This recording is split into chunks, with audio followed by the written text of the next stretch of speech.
In this video, we will go over the SWOT Analysis module.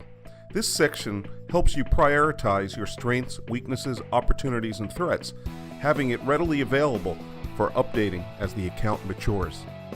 Welcome to Sales Optimizer's Account Optimizer Dashboard. Click on the module name. At first glance, we can see all the fields open for input.